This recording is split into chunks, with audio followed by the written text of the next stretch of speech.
Welcome to Mean Age Daydream with me, Brian McWilliams, where we're going to be making some jokes, laughing out at broken world, but also laying out the philosophy for the future, how we can fix this mess we're in and have a great time doing it all with a Mean Age Daydream. What's up, buttercups? Welcome to Mean Age Daydream. I am, as always, your bald and beautiful host, Brian McWilliams, here to dish out some truth on life and liberty and the pursuit of comedy that the media and the leftists won't lose their ever-loving minds about. So welcome to the show, guys. This is, I gotta tell you, this week, 100% my wheelhouse in every possible way, considering that comedy royalty, Tony Hinchcliffe, just was at a MSG, Madison Square Garden rally for former President Trump, supporting his bid to regain the White House. Now, as you'd imagine, everything here has been taken out of context by the media in what Tony said, and I'll talk about that in just a minute, as well as some other topics like Jon Stewart coming out in support of Tony. I'll play that clip. And also, of course, the odd trend in major newspapers that have always backed leftist candidates for president, deciding that now's not the time to come out for Kamala Harris. It certainly is a wonderful, curious world. And you can help us make a difference in this wonderful, curious world by going to patreon.com/Lions of Liberty and supporting our show. You can make a difference by joining us on Locals, lionsofliberty.locals.com, where you'll get all of our bonus content, secrets, lies, and cover-ups, my Good Morning Fuckhead daily rants, as well as our Degenerate Gamblers gambling and joking show. That and much more, guys. So please do support us, help us what our do. And if nothing else, hit the subscribe button, hit the notify button, share the show, tell a friend. Go back and listen to every single old episode if you're brand new. We take it all. Take it all comers. Just like Tony Hinchcliffe's ass. Tony is gay, by the way, so that's interesting. You know, this is a gay comedian coming out for Trump. So let's talk about it. Because if you had seen any of the headlines in the mainstream media, the corporate press, you would think that Tony Hinchcliffe, well, number one, you wouldn't even know that a stand-up comedian spoke at the rally. There was one headline, actually, let me bring it up here. One headline from Variety, which I had taken umbrage with, mainly because Variety, if you're not familiar with the business, Variety is one of the primary and was the sole, for a long time, entertainment publication in Hollywood. They were the first one that exclusively covered entertainment news. It was written for film executives, TV executives, people in the business, including stand-up comedy, to let them know what was going on in the industry. Now, what was so funny is that all these headlines came out after Tony Hinchcliffe, who is, despite what some people might say, a very relevant comedian. If you don't know who Tony Hinchcliffe is, frankly, you just don't know comedy. He is one of the top 10, I would say at this point in time, one of the top 10 comedians in the world.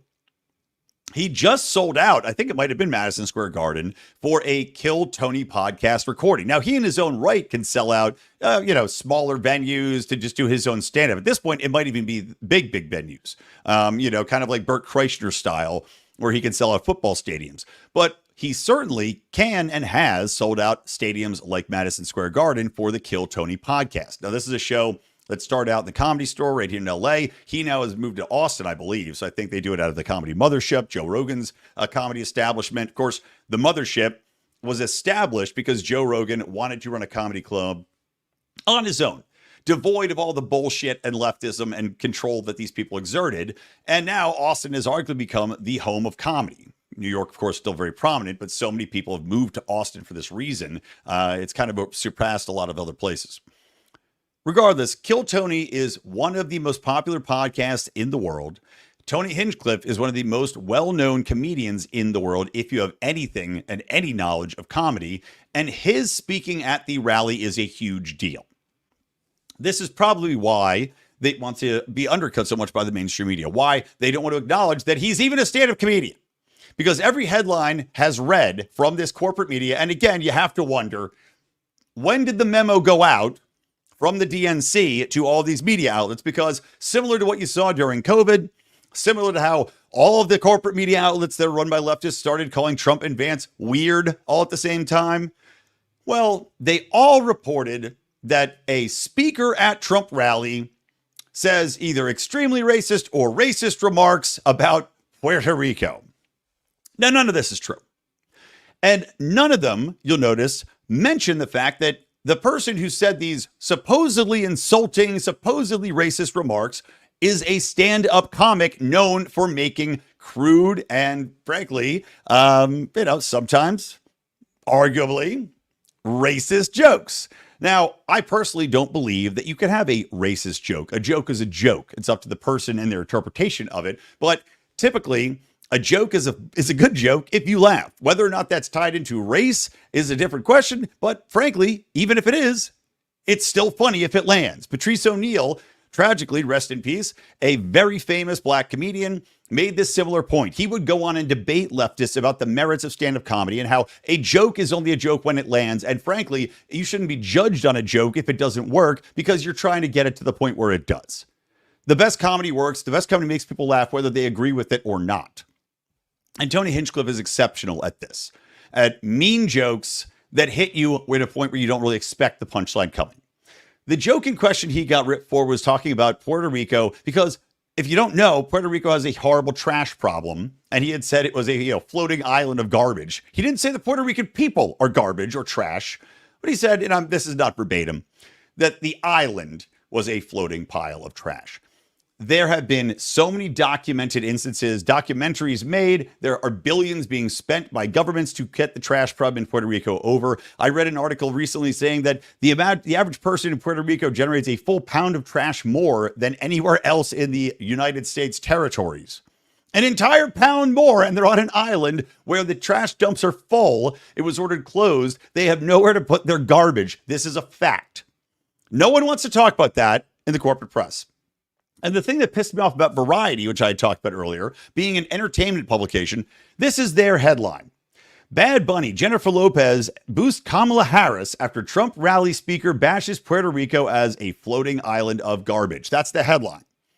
My response to Variety here was, I'm sorry, he's just a Trump rally speaker? You, one of the primary entertainment industry trades, don't know who Tony Hinchcliffe is to name him? Oh, that's right. You can't state that fact because then people might know he was telling a joke. Make no mistake, that was intentional. They don't want you to know that Tony Hinchcliffe is a comedian. They don't want you to know that it was a joke. None of the corporate press have reported this accurately. None of the corporate press are putting it into the context that's responsible. And this is why you see so much distrust in the mainstream media. But it got even worse. And I'm going to circle back to Tony Hinchcliffe momentarily because I want to talk about the underscoring message of his performing here and how this is a far bigger deal than people realize and why the left is freaking out about this so much. But before we get to that, I want to show you this clip, which is MSNBC. Again, you can't hate the corporate press enough. You can't distrust them enough. MSNBC's story about how a Nazi rally, and yes, this is going to get me demonetized on YouTube, but I don't care. A Nazi rally 85 years ago happened at Madison Square Garden, and somehow this is related to Trump. This is related to our present day in any fucking way, shape, or form. Let me play this hot piece of goddamn garbage for you, and you can see for yourself exactly why the mainstream media has lost everything that it ever stood for. But that jamboree happening right now, you see it there on your screen, in that place is particularly chilling because in 1939, more than 20,000 supporters of a different fascist leader, Adolf Hitler. Because Trump's a fascist leader, guys, right? For a so-called pro-America rally, a rally where speakers voiced anti-Semitic rhetoric from a stage draped with Nazi banners. When a Jewish protester rushed the stage, the Associated Press reported, quote, instantly, a dozen or more stormtroopers set upon him, knocking him down and beating him as he held his head in his arms. Most of his clothing was torn from his body. Later, he was booked for disorderly conduct.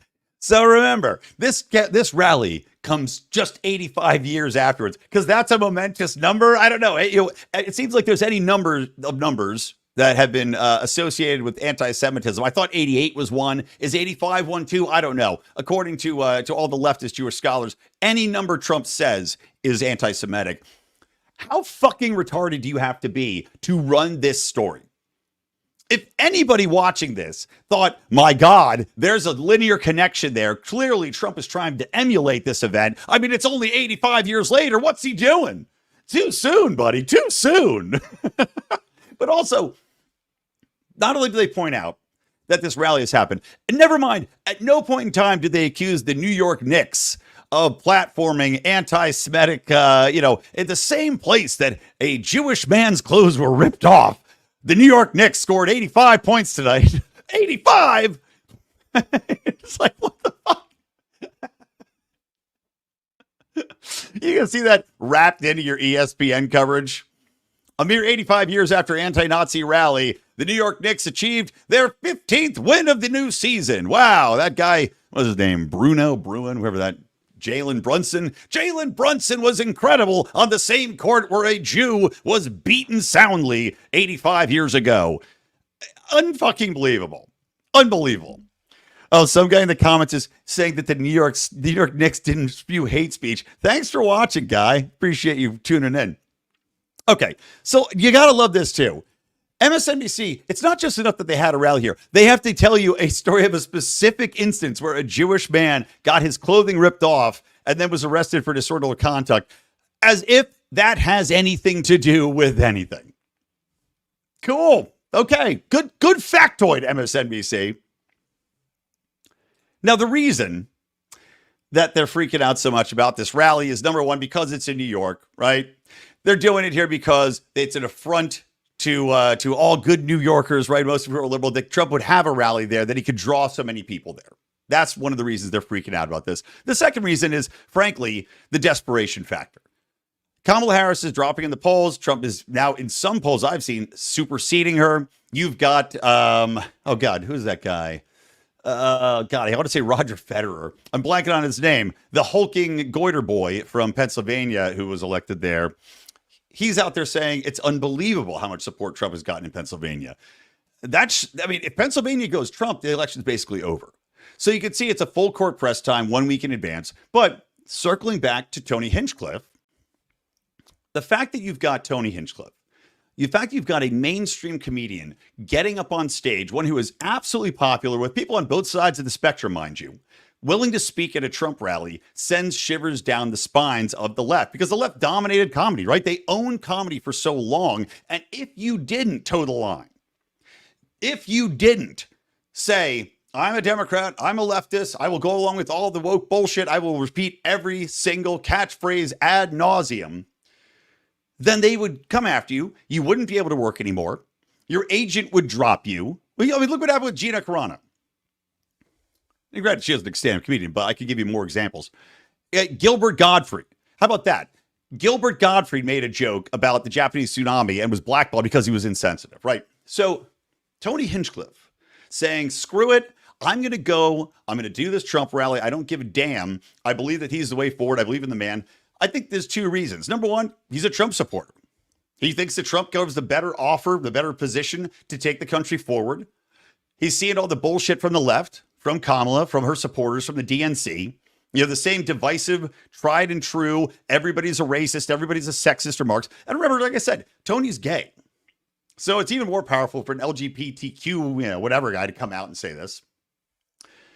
But it's also that he's willing to do it because the fear that the DNC, that the Hollywood entertainment mafia of leftism used to hold on these people, that's not there anymore.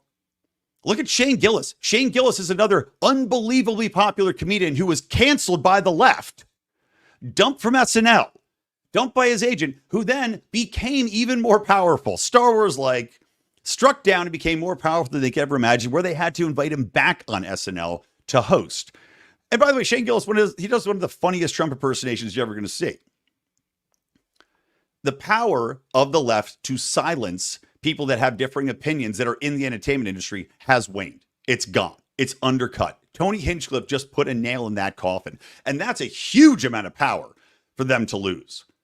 You're seeing more people in Hollywood, step out of line here. Because Olivia, Rodriguez? No. I'm trying to think of the chick who played Wednesday that's so outspoken about how the fact she's not a leftist and doesn't support leftist politics and identity politics. That's what's terrifying to them. And that's really a huge white pill for everybody else to know that if you're a comedian, if you're an entertainer, you don't have to toe the line anymore.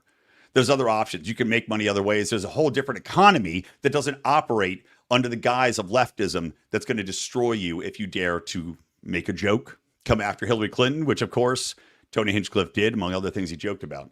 And, you know, it was interesting, too, to let you know just how far this is going to extend. One of the voices defending Tony Hinchcliffe happened to be leftist icon, host of The Daily Show, Jon Stewart. Let's see what Jon has to say about this, because Jon Stewart spoke out about... really, all right, there you go. Enough of that. So you can see Jon Stewart is out there basically saying, look, this is funny. The jokes he made are funny. He's a roast comedian. He's here. Now, unlike Jon Stewart, I don't think it was a bad idea that Tony was there. Because Jon Stewart's also making the presumption that people that might vote for Donald Trump or Donald Trump supporters don't have a sense of humor. And as we've seen, the people that have senses of humor at this point in time tend not to be on the left anymore. The left has lost its grip on comedy. It's lost its grip on sense of humor. It can't laugh at itself. It can't laugh at anybody else, especially if there's politics involved. Trump supporters looked at this and laughed. The key demographic he's talking about, Latinos, has already gone farther for Trump than as any other Republican candidate in the past. He's already taking away from the DNC, and I guarantee you they're not going to be insulted by this because they understand it's a joke. They understand that Donald Trump thinks it's funny, that it's a joke, that this is all in good fun, and that this is something different. This is bucking the trend. That's important. I mean, you want to be the candidate of change. This is a change in the shift. This is a seismic shift in where comedy is and what's okay and what, frankly, which side of the aisle can say that they have comedy. There's a reason the left can't meme. They don't have it anymore. Leftist comedians don't have it anymore. The jokes they make aren't funny. They're trite. They're predictable because they're painted by the numbers. And they can't get outside of their own hatred and self-loathing to get to the point where they can actually be funny anymore. They're wondering which way they can go, where they're not getting in trouble, not get canceled. Oh, we have to make sure I'm politically correct. I have to make sure that I'm aligning with the message. You can't do comedy that way. That's why comedy's gone away from the left. All right. So anyway, that's my spiel on that, guys. This could be a shorter show. Apologies, just is the way it is. Had a very busy week. But one more thing I want to talk about here. So I mentioned the very curious trend in mainstream media outlets, corporate media outlets, not endorsing Kamala Harris. Now, this is something fascinating because there's a couple different theories on why this is happening behind. Oh, by the way, Jenna Ortega, that was who the beautiful bombshell is from Wednesday that has openly said she is not okay with identity politics. She threatened to pull out of was it one of the Scream movies she was in, that because of identity politics, she said, like, if this is going to happen, I'm not doing it. She's fantastic. So thank you, Belt Sanded Man, for that clarification. So the fact that USA Today, the Washington Post, I think even the New York Times has decided we are not going to openly endorse a candidate. Now, if they were going to openly endorse a candidate, of course, that would be Kamala Harris. There's not even a question about it. So the fact that they're not, Jeff Bezos has now been quoted saying, well, it's because it gives an implicit, kind of an idea that we're biased. If we're going to endorse a candidate, that means we're biased towards the left. Now, nobody thinks that the Washington Post isn't biased towards the left. At this point in time, give me a break. Same thing with the New York Times. The New York Times has made it blatantly obvious. USA Today, very obvious. Anybody reading it has zero doubt where they lie politically. So I don't buy that for a second. What I do buy is that Kamala Harris has, and especially within the last few weeks, she has destroyed her credibility. She's destroyed any brand she might have had, and it just keeps getting worse. I mean, the awkwardness, the cringe factor, her skipping the Al Smith dinner. Again, we talk about comedy. We talk about Jim Gaffigan, who plays Tim Walz on Saturday Night Live, who is on the left, making fun of the DNC, mocking Kamala Harris, mocking her, and mocking the DNC's taking out of Joe Biden and putting a candidate in who nobody voted for. and then saying that the party of democracy and we have to defend democracy. Another indication of where things are going. Bezos, New York Times, USA Today, they may be feathering their nest. They may be looking to the future and saying, you know what? If more than half the country, if Trump is going to win the popular vote, which is possible, if he's going to end up in that position, look at our readership numbers. And the Washington Post, you'll recall, the new editor sat the people down that write for that paper and said, look, we're losing money badly. No one is clicking on your articles. No one's reading your articles because they are leftist crap. Well, Jeff Bezos may be making a business decision here and saying, we can't endorse her because number one, no one's going to read our paper, moving forward. But number two, you endorse Kamala Harris, and then she gets in there and she looks like the lunatic she is. I mean, it may simply be the fact that the people that are at the editorial departments of these newspapers who would make a decision like that, frankly, don't trust her to actually tell them what she's going to do. What are you endorsing? What policy are you endorsing? Is it the border wall is a crazy idea policy, like she said earlier? Is it the we're cracking down on the border policy, which she's saying now? Is it the we would have had border agents in here policy? Is it the I prosecuted a bunch of transnational criminals policy? Is it give all the trans people that want gender identification resurgeries that are prisoners free surgeries? Oh no, that's never mind. She's not doing that anymore. There is no policy you can nail her down on. The idiotic policies she floated, like giving people $25,000 for this or that, for taxing unrealized capital gains, she throws this crap out there. It's immediately slapped down by anybody with a brain. And then she goes, oh, never mind. That's not true. I've got a new thing out here. So you have to wonder, is this merely protecting their own asses from losing more money, trying to gain some semblance of credibility back, which, as we've seen, very hard to come by now, is the vast majority of the American population, 69% at this point in time, do not trust the media? Or is it simply that there's no point in endorsing somebody who stands for nothing? What are they endorsing? What are they endorsing? Joy? I mean, that's the only thing you can really pin anything on. Why would you endorse this woman? Now you put it down on the record that you're endorsing somebody who could completely destroy the nation, who you have no idea what she's going to do in office, who seems mentally unhinged. I mean, they keep calling Trump mentally unhinged. Trump's at least got a sustainably reliable personality. I'll say that for Trump.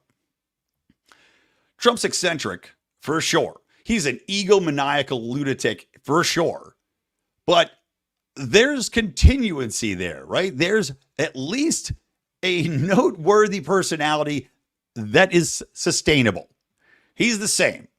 Kamala Harris seems like she's a different person, using different accents, using different endorsements, using different campaign language at every different moment of the day. And not only that, but she also, similar to Trump, doesn't seem like she can keep staff around for very long. Why would you endorse her? I mean, they're not endorsing Trump either. I guess it's just that kind of a race. So anyway, one more thing to wrap up on here while we're talking about Kamala Harris, and then we're going to call it an episode. So Kamala Harris, after seeing Joe Rogan and Trump talk, right? And then Joe Rogan did 3 hours with Donald Trump, sat him down, and I have not listened to the whole episode. Frankly, I can never listen to 3 hour Joe Rogan. It's too fucking long for me. I just don't have the time or the patience. But Kamala Harris saw this after doing several terrible media appearances. Of course, the Fox News piece with Bret Baier, where she looked pretty bad, doing the idiotic Call Her Daddy podcast, and then a bunch of very sycophantic interviews with mainstream media outlets, except CBS, which pushed her, then made her, she made herself look bad with some very stupid answers on things. And then CBS got itself embroiled in the scandal by changing the responses that she had.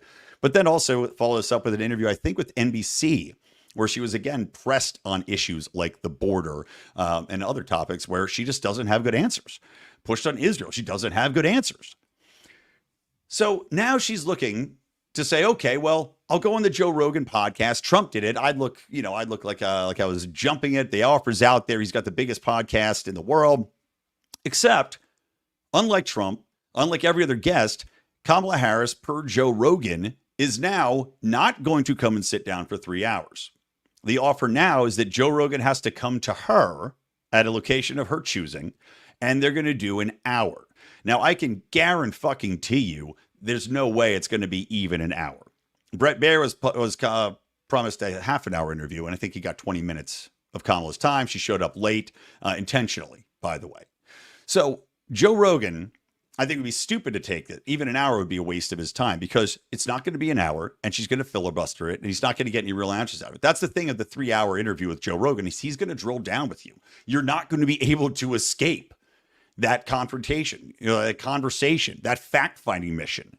People are going to see the real you. 3 hours of Kamala Harris. Can you imagine 3 hours of Kamala Harris? There's no way. Her team knows it'll be political suicide. They floated out that they would do it with full intention that it's not going to happen. And my guarantee to you is that even if Joe Rogan continues to say, okay, let's do it. I'll do an hour. Okay, let's do it. They are going to find a way to make it that he can't say yes.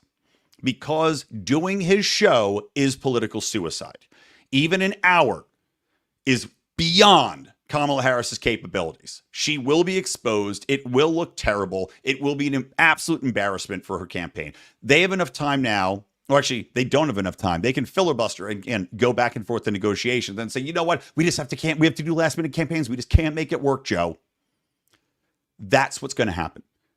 Because her team has zero confidence in her. Kamala Harris should have no confidence in herself at this point, and you can see she doesn't. If she had any confidence or competency, she would have answers at this point for questions that she should know the answer to. I mean, Jesus Christ, CNN and Anderson Cooper had a little sit-down town hall with her, and afterwards, CNN's own team was ripping Kamala Harris apart. The famous quote was that she's a dual threat, and that she can't answer extemporaneously. She can't answer anything that she doesn't see coming. If somebody asks her a question she's not prepared for, but she also can't answer questions she knows are coming. And you're telling me she's going to go on a Joe Rogan podcast where he's not going to give her any questions in advance for an hour, let alone 3 hours? Absolutely not. Impossible.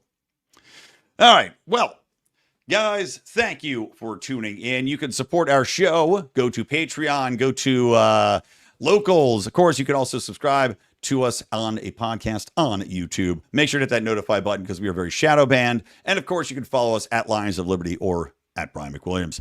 All right, that's it. From me, Brian McWilliams, from the Lions of Liberty Network, and from Mean Age Daydream, keep those electric eyes on me, babe, and keep that ray gun to my head. Later.